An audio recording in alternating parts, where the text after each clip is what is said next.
Hi, it's time for another verb of the day. Today's verb is satisfy. Let's take a look at some of the definitions or ways that we use this verb.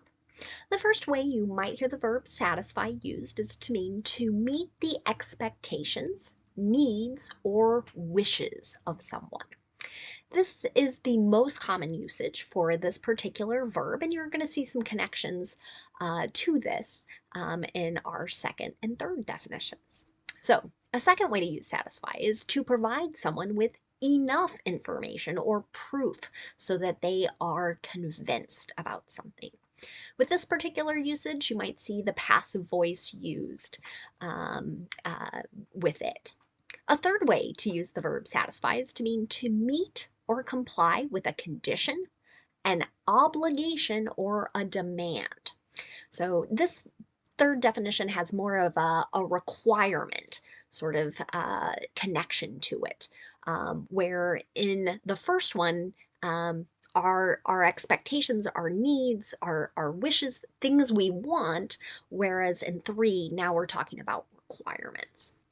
Fourth way you might hear satisfy used is to mean to pay off a debt. This usage isn't incredibly common, but you might see this language in an agreement, or you might hear it from someone as you get a loan for a particular thing. You should know that satisfy is a regular verb. To make the progressive form, all we need to do is add ing to form satisfying. The past tense and participle forms of this verb are made by dropping the y, changing it to an I, and then adding ed. This creates the verb satisfied. The base verb satisfy ends in a vowel sound, and our vowel sounds are always voiced, so our past tense ending here is just making a D sound. I hope you can hear it as I say it. Satisfied, satisfied. Now, let's take a quick look at some phrasal verbs with satisfy. The first one you might hear is satisfy by. This can mean to fulfill someone or something's requirements by doing something. Let's take a look at an example. I'm satisfying the PE requirement by taking yoga. So this might be a sentence someone utters who's in high school or college where there's some sort of physical education requirement. And in order to meet or fulfill that requirement, they need to take a particular type of class. The second phrasal verb you might hear is satisfy with. This means to make someone fully content or pleased with some type of achievement. Let's look at another sentence here. She was satisfied with her grades this semester. So again, that idea of I'm happy with it. I don't have a feeling of regret, like I should have been working harder. Now let's continue practicing our verb of the day in a couple different tenses. Today we'll practice the simple past and the simple future. Let's start with the past. Remember, we're using this verb tense to talk about a completed action at a known or definite time in the past. An example of an affirmative sentence would be, they satisfied the loan. So here, that's going back to that fourth definition we looked at about repaying a debt. The nice thing about the affirmative and the simple past, right, we're always using that ed form if it's a regular verb, and that's true no matter what the subject is. So if I changed it to we, he, she, doesn't change the form of the verb. Now let's take a look at a negative simple past tense sentence. To do this, we're going to use did not and then the base verb. Here's another example. His last job didn't satisfy his desire to serve people in the community. Right? So it didn't meet his wishes, his expectations, or perhaps his needs. Right? That's going back to that first meaning of verb. I always like to point out here with the negative simple past tense, we're not using the ed form in the negative or in our yes or no question, right? Let's look at making a yes or no question in the simple past tense. To do that, we're going to start with did, then we'll have our subject, and then the base verb. Here's another example. Did she satisfy all her general education requirements? So again, this is connecting back to that third definition.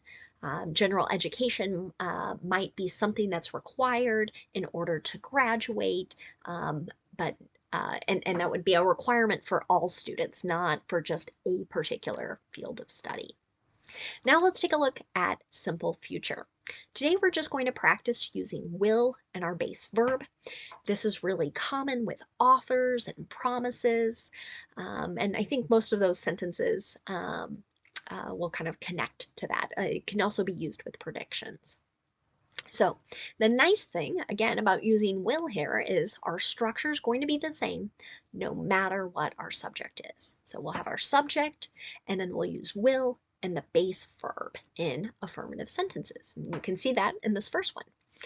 These desserts will satisfy your sweet tooth. So sweet tooth is kind of a turn of phrase that people use to describe someone who really enjoys sweets. So desserts, things with sugar in it.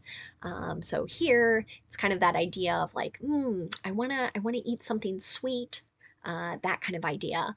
And someone maybe is showing something, this particular item or these particular items will meet your expectations or your need to have a little bit of sugar. Now, if you want to make a negative sentence in the simple future, you want to use will not and then the base verb. Here's an example. You won't satisfy your employer by arriving late and leaving early. Right? So again, kind of connected back to this idea of meeting someone's expectations, right? In this case, an employer expects you to be at work on time and to stay for the length of your shift. Finally, let's look at making a yes or no question in the simple future. To do this, we'll start with will, then we'll have our subject, and then the base verb. And you can see this in our example sentence. Will this harvest satisfy demand very long? So again, this idea of like meeting needs. People really want a particular vegetable or something that's been grown here, and we want to know, is it going to meet the demand, the interest from people for a very long period of time? Now, let's spend a couple minutes looking at words that are related to our verb satisfy. The first word we're going to look at is the noun satisfaction. And this connects really nicely to that first definition of the verb we looked at. The noun form means the fulfillment of one's wishes, their expectations, or their needs. Here's an example. This company cares deeply about customer satisfaction. So our customers' needs, their wishes, their expectations being met by this particular company and their employees, how they respond to issues, questions, problems, etc. Another word you might hear is the adjective satisfactory. This can mean that something is fulfilling expectations or needs. Can also have a meaning of being acceptable, but not like incredible or outstanding. So it's like, it's okay. An example of this: what do I need to do to earn a satisfactory grade? So in many schools, a C is satisfactory, right? You have demonstrated you understand a particular topic or the main points of it. You haven't done outstanding work, but you're also not failing, right? You have kind of met the exact goals and objectives. You didn't exceed or go beyond the goals and objectives. Connected to that is the adverb satisfactorily. This means, remember, with adverbs, we're describing verbs or adjectives. We're describing here that something is being done in a way that fulfills some expectations or needs.